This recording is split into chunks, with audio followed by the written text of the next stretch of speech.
Hello students, welcome back to Sachin math classes. जैसा कि हमारा न्यूमेरिकल एनालिसिस मैथ चल रहा है बेटा, बीएससी बीए और हमारे जो बीटेक के स्टूडेंट्स हैं या हम बोल सकते हैं जो हमारे इंजीनियरिंग के स्टूडेंट्स हैं उनके लिए बेटा हमारा इसके ऊपर आज 9th लेक्चर्स है। इससे पहले के लेक्चर्स जितने भी डिस्क्रिप्शन में नीचे लिंक दे दिया गया है प्ले लिस्ट का, वहाँ पर आपको पूरा वीडियो मिल जाएगा।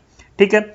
और बेटा ये जो मैथ है ये सभी यूनिवर्सिटी के लिए, ऑल ओवर इंडिया के लिए है। मैं जो सिलेबस करा रहा हूँ वो इग्नू यूनिवर्सिटी के अकॉर्डिंग करा रहा हूं, जो कि BMT 144 मैथ है उसके अकॉर्डिंग मैं करा रहा हूं। अगर आपको नोट चाहिए, प्रीवियस ईयर क्वेश्चन पेपर का सॉल्यूशन चाहिए, हेल्प बुक का PDF चाहिए और वीडियो चाहिए, वीडियो तो यूट्यूब पे फ्री अवेलेबल है बेटा। बाकी बची हुई चीज़ें चाहिए तो मात्र 100 रुपीज़ में आप इस व्हाट्सएप नंबर पे कांटेक्ट कर सकते हो। और मेरा जो टेलीग्राम है नीचे डिस्क्रिप्शन में दिया हुआ है, वहाँ पे आपकी जो प्रॉब्लम्स है वो सब सॉल्व हो जाएंगे, वो भी आप ज्वाइन कर सकते हो बेटा। आज का लेक्चर क्या है? लेक्चर नंबर 9 है बेटा, हमारा है सीकेंट मेथड बेटा। सीकेंट मेथड का दूसरा नाम होता है बेटा इम्प्रूव्ड रेगुलर फ्लासी मेथड बेटा। जो हमने पिछला रेगुलर फ्लासी मेथड पढ़ा था, सीकेंट मेथड जो है वो इसी का ही इम्प्रूव्ड मेथड है। क्या है? जो रेगुलर मेथड पढ़ा था आपने, रेगुलर फ्लासी मेथड पढ़ा है, उसी का ही इम्प्रूव्ड मेथड है हमारा रेगुलर फ्लासी मेथड बेटा। ठीक है, इसी को हम सीकेंट मेथड बोलते हैं। इसका दूसरा नाम है इम्प्रूव्ड रेगुलर फ्लासी मेथड। आपके एग्जाम में आ सकता है। इससे पहले ऊपर के जो 8 लेक्चर है वो नीचे डिस्क्रिप्शन में जाके देख सकते हो, सारों की प्लेलिस्ट बनाए हुए नीचे आपको अवेलेबल मिल जाएंगे। और जो चैप्टर 1 to 4 है बेटा, उसमें हमारे ये 15 टॉपिक पहले दिए हुए हैं, इनके ऊपर बात करेंगे। फिर हम 4 to 8 चैप्टर जो ब्लॉक नंबर 2 है उस पर बात करेंगे। तो सब यूनिवर्सिटियों में सेम सिलेबस है बेटा, कुछ में कोई डिफरेंट नहीं है। सारे टॉपिक्स में धीरे धीरे कवर करने की कोशिश करूंगा बेटा। तो आज के टॉपिक के ऊपर चलते हैं कि आज का टॉपिक क्या है बेटा। कौन क्या है? सीकेंट मेथड, जो कि मैं पहले ही बता चुका। दूसरा नाम है improved form of regular falsi method. जो रेगुलर फ्लासी मेथड मैंने लास्ट लेक्चर में आपको पढ़ाया था बेटा, उसी की क्या है? इम्प्रूव्ड फॉर्म है ये। उसी को हम क्या बोलते हैं? सीकेंट मेथड बोलते हैं बेटा।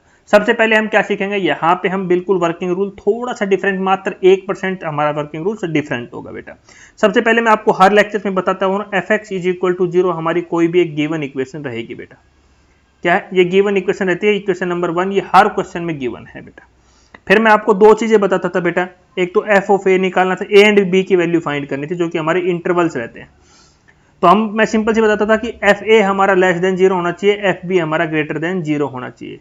और मैं बताता था आपको कि या तो हमारा fa ग्रेटर देन 0 हो सकता है, fb हमारा फिर लेस देन 0 होगा। ये दो कंडीशंस मैं आपको कंटिन्यूस पढ़ाते हुए आ रहा हूं। यही कंडीशन रहती है बेटा, यहां भी यही कंडीशन है, बस थोड़ा सा डिफरेंस है। यहां a और b नहीं लेंगे, यहां a और b की जगह क्या लेंगे बेटा? a की जगह लेंगे x0 और b की जगह लेंगे x1। ठीक है बेटा, क्या लेंगे यहाँ पे? रेगुलर, इसमें सीकेंट मेथड में क्योंकि इंप्रूव्ड दिया है बेटा रेगुलर का, रेगुलर फ्लासी मेथड का, तो थोड़ा सा इसमें चेंजेस किया है। क्या है? जो हमारा a है उसकी जगह हम x0 लेंगे, जो b है उसकी जगह हम x1 लेंगे। तो हमें क्या फाइंड करना है? fx0 और fx1। ठीक है बेटा, कंडीशन सेम है, एक ग्रेटर देन 0 रहेगा, एक लेस देन 0 रहेगा। यहाँ हमारा fx0 ग्रेटर देन 0 भी हो सकता है बेटा, और यहाँ fx1 हमारा लेस देन 0 हो सकता है। मतलब कंडीशन एक सेटिस्फाई होनी चाहिए हमारी, एक रूट पॉजिटिव का आना चाहिए, एक रूट नेगेटिव का आना चाहिए, जो कि मैं कंटिन्यूस आपको ये फर्स्ट लेक्चर 1 to 8 तक यही बताते हुए आया हूं। ठीक है बेटा, जब ये हमारी कंडीशन सेटिस्फाई हो जाएगी तब हमें पता चल जाएगा, x0 की वैल्यू पता चल जाएगा और x1 की वैल्यू पता चल जाएगा। उसके बाद हमें क्या निकालना है बेटा? अप्रोक्सीमेशन निकालना है, फर्स्ट अप्रोक्सीमेशन रूट निकालना है, जो कि हम लेक्चर में निकालते हुए आ रहे हैं। अगर आपको इसकी जर्नल फॉर्म याद करनी है तो ये आप याद कर सकते हो, इस फॉर्म की हेल्प से आप सारी चीजें निकाल सकते हो। जहां अगर आप n की वैल्यू 1 2, n की वैल्यू 1 से शुरू होगी बेटा, क्योंकि हम x0 ऑलरेडी ले चुके हैं। तो n की वैल्यू 1 करेंगे, 2 करेंगे, 3 करेंगे, 4 करेंगे, डैश डैश डैश डैश तक चलती जाएगी, तो उतना ही आप रूट निकल सकेंगे। ये फॉर्मूला याद कर लेना आप एग्जाम के लिए। इसमें 1 पुट करना, इसमें हम 1 पुट करते हैं, n = 1। ठीक है, तो हमारा n 1 करेंगे तो x क्या आ जाएगा? 2। तो मैंने यहाँ पे फर्स्ट अप्रोक्सीमेशन के लिखा x2। तो डाउट नहीं आना चाहिए आपको कि फर्स्ट अप्रोक्सीमेशन में आप x2 कैसे लिख रहे हो सर, क्योंकि हमने बेटा x0 और x हमने ऑलरेडी पहले मान चुके हैं। समझ में आ गया होगा बेटा? इस रूट में यही बाकी हम सबसे पहले x फाइंड करते थे, x1 बेटा। ठीक है, क्योंकि x0 हमारा a और b के इंटरवल से आ जाता था, a b का इंटरवल हम कोई भी मिड पॉइंट ले लेते थे, वो हमारा x0 आ जाता था।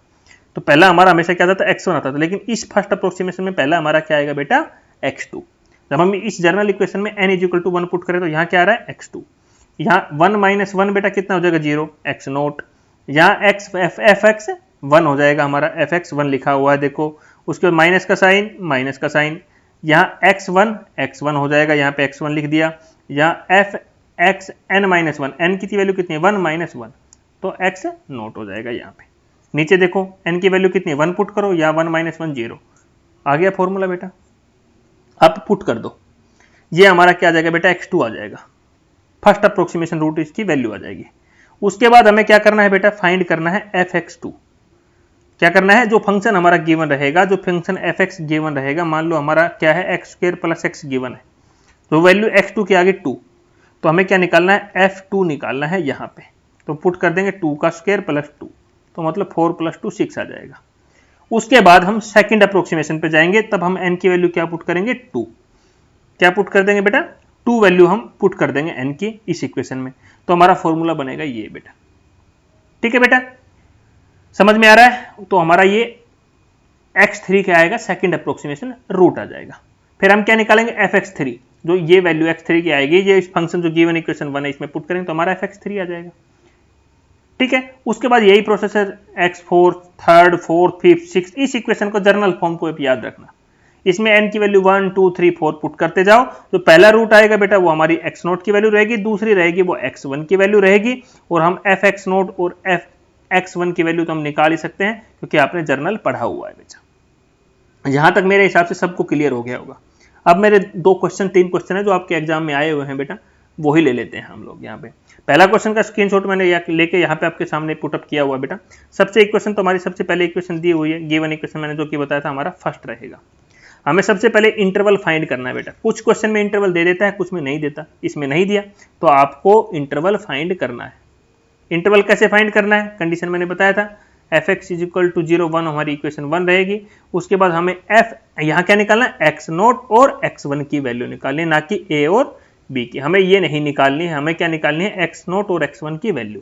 अब x0 क्या आएगा बेटा, हम इस इक्वेशन में मान लो 1 पुट करें तो क्या आ गया 1, 1 का क्यूब 1 हो जाएगा 5 और प्लस 1, तो यहाँ कितना हो गया बेटा 5 माइनस का है 2 पॉजिटिव का, तो कितना आ गया -3। ये किसका साइन आया, नेगेटिव। ठीक है बेटा, अब यहाँ पे हमने क्या पुट किया 1 बेटा, 1 से पहले एक बार 0 और पुट करके देखो बेटा, तो 0 माइनस 5 प्लस 1, तो ये भी क्या आ रहा है बेटा हमारा माइनस का 4, ये भी नेगेटिव आ रहा है, सॉरी मैंने 0 बेटा, यहाँ भी 0 हो जाएगा, ये भी 0 हो जाएगा बेटा, तो हमारा किसका आ रहा है पॉजिटिव का, वो 1 आ रहा है। तो बेटा एक नेगेटिव आ रहा है एक पॉजिटिव आ रहा है, तो रूट तो हमारा 0 और 1 के बीच में ही लाई कर गया, रूट किसके 0 और 1 के बीच में ही लाई कर गया, क्योंकि एक पॉजिटिव वैल्यू आ रही है एक नेगेटिव वैल्यू आ रही है।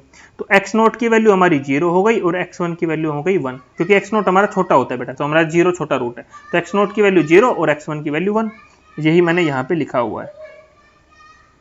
बताओ यहाँ तक किसी को कुछ डाउट हो, x0 की वैल्यू 0 x1 की वैल्यू 1। जब हमने f0 की वैल्यू तभी निकाली है, f0 की वैल्यू तो निकाली है, क्या आई 1 आई है, हमने 1 लिख दिया। f1 की वैल्यू मैंने यहाँ से निकाली थी, कितनी आई थी बेटा हमारी नेगेटिव की 3, नेगेटिव की 3। अब वो फॉर्मूले में जब हमारा जो रूट का फॉर्मूला था वही मैंने यहाँ पे एज इट इज रख दिया। x0 की वैल्यू पुट किया बेटा 0 0, fx1 की वैल्यू कितनी थी, fx1 हमारा क्या था बेटा 1, f1 पे वैल्यू कितनी आई हमारी -3, मैंने -3 पुट कर दिया, बीच में माइनस का साइन, x1 की वैल्यू कितनी है बेटा 1, 1 डाल दिया, मल्टीप्लाई fx0 ये बेटा हमारा ये वैल्यू आ गई बेटा, fx0 की वैल्यू बेटा 1 है बेटा, यहाँ पे सॉरी ये मैंने 0 नहीं लिखा बेटा 1 है यहाँ पे। ठीक है, इसकी वैल्यू 1, तो ऊपर कितना आ गया -1 बाई, नीचे हमने fx1 और f0 की वैल्यू पुट किया तो -3 -1, तो नीचे कितना आ गया -4, तो माइनस माइनस से कैंसिल हो गया, तो यहाँ क्या आ गया 1/4, और 1/4 को डिवाइड करेंगे तो क्या आएगा 0.25। अब इस f 0.25 तो निकाल ही सकते हो, जो हमारी गिवन इक्वेशन 1 है बेटा, जो हमारी ये इक्वेशन है बेटा 1, इस जो मैंने पिंक कलर से लिखा है, इसमें हम 0.25 पुट करें तो हमारी वैल्यू क्या आ जाएगी बेटा fx2 की ये वैल्यू आ जाएगी। उसके बाद हम क्या निकालेंगे सेकंड रूट बेटा, सेकंड रूट का हमारा ये फॉर्मूला है। अब सारी रामायण को रफ करता हूं, देखो अब क्वेश्चन पे क्या पूछा था, इंटरवल तो निकाल लिया था, इंटरवल के बाकी मैंने क्वेश्चन आपको पढ़ के नहीं बताया बेटा।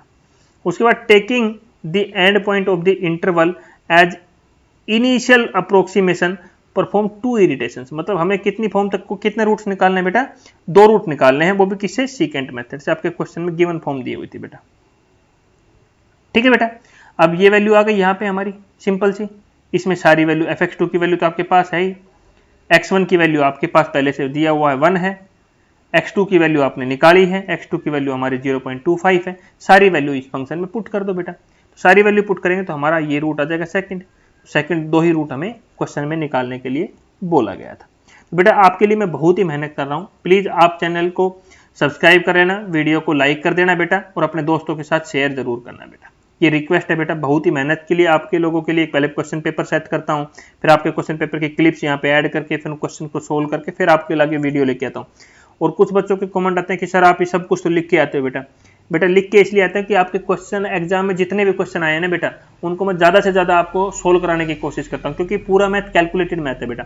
मैं एक क्वेश्चन को 20 मिनट में कराऊंगा, यही चीज़ें मैं लिख के लिखूंगा, फिर उनको कैलकुलेशन आपको कराऊंगा, तो आपका ही टाइम खराब होगा, मेरा नहीं होगा बेटा। मैं एक क्वेश्चन भी करा के वीडियो खत्म कर सकता हूँ। मैं चाहता हूँ कि आपके एग्जाम में जितने भी क्वेश्चन आज तक प्रीवियस ईयर आए हैं वो आपको यूट्यूब पर ही सोल्व करा दे।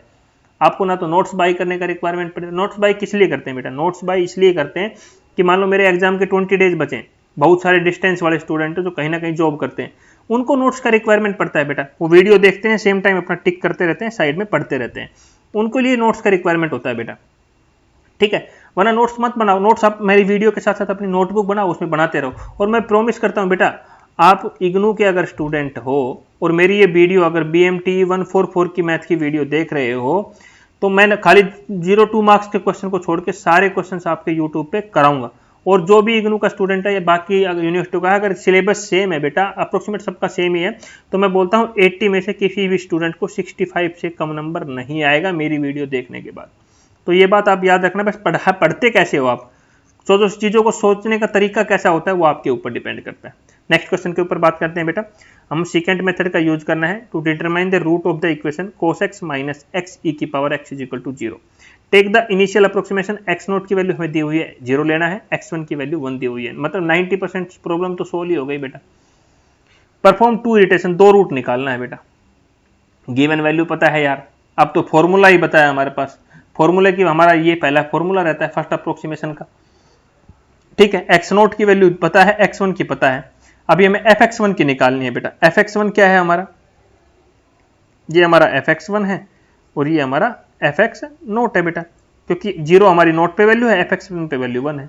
पुट करो, ये cos 0 0 e की पावर 0, cos 0 कितना होता है 1 बेटा, e की पावर 0 क्या होता है हमारा 1, बट 0 के साथ मल्टीप्लाई में है तो 1 ही बचेगा, ये हमारा क्या हो जाएगा पूरा 0 मल्टीप्लाई 1 क्या हो जाएगा 0, ठीक है। फिर हम 1 पे पुट करेंगे, cos 1 माइनस 1 e की पावर 1, तो हमारी वैल्यू ये आ जाएगी। तो रूट तो वैसे भी देख रहे हो ये पॉजिटिव है और ये नेगेटिव है, रूट तो बिल्कुल वहीं पे लाई कर रहा है, मतलब एग्जैक्ट वैल्यू बिल्कुल क्वेश्चन के हिसाब से हमारा बिल्कुल सही चल रहा है, ठीक है। तो ये वैल्यू दोनों इधर पुट कर दो, fx1 की वैल्यू भी आ गई, fx0 की वैल्यू भी आ गई, ऊपर नीचे पुट करो तो हमारी x2 की वैल्यू आ गई।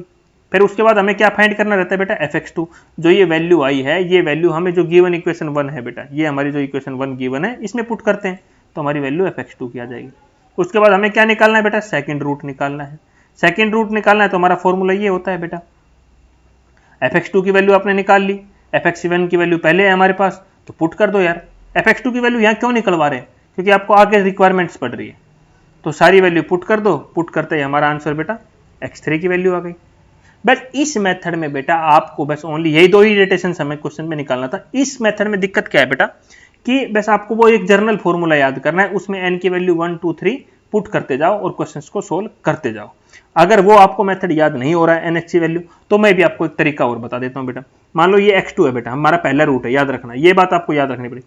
बाकी यहाँ पे क्या है, हमारे 2 रूट है, एक तो x0 है और एक x1 है।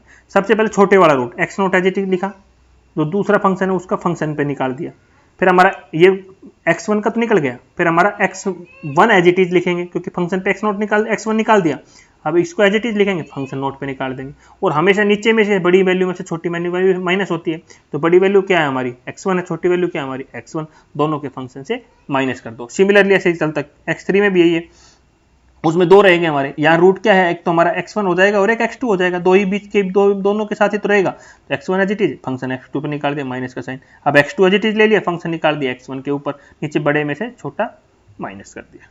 तो बेटा यही हमारा चलता रहेगा बेटा। और प्लीज रिक्वेस्ट है आप सब लोगों से हाथ जोड़ के, प्लीज लाइक करो, चैनल को शेयर करो ज़्यादा से ज़्यादा और अपने दोस्तों के साथ शेयर करते रहो, सब्सक्राइब करते रहो बेटा, क्योंकि आप लोगों के लिए बहुत मेहनत करके मैं वीडियो बना रहा हूँ बेटा।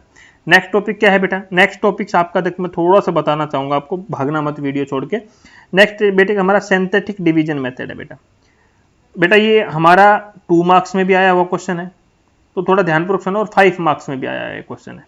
सेम हमारा हॉर्नर मेथड 2 मार्क्स में भी आया हुआ है और 5 मार्क्स में भी आया है। तो मात्र 5 मिनट का वीडियो ही आएगा, ज़्यादा कुछ है नहीं। दो क्वेश्चन आपके एग्जाम में आए हुए हैं, दोनों मैं आपके एग्जाम के हिसाब से करा दूंगा बेटा। बहुत ही अच्छे क्वेश्चन है, बहुत ही ईजी क्वेश्चन है। आप लोगों को इनके बारे में मैं डिस्कशन अगले लेक्चर में लेके आऊंगा कि सिंथेटिक डिवीजन मेथड क्या होता है। ऑलरेडी मैं पहले पढ़ा चुका हूं, फिर भी मैं एक बार दोबारा से आपको सिंथेटिक डिवीजन मेथड पढ़ा दूंगा, जो कि आपके आगे कंपटीशन लेवल में भी ये काम आएगा बेटा।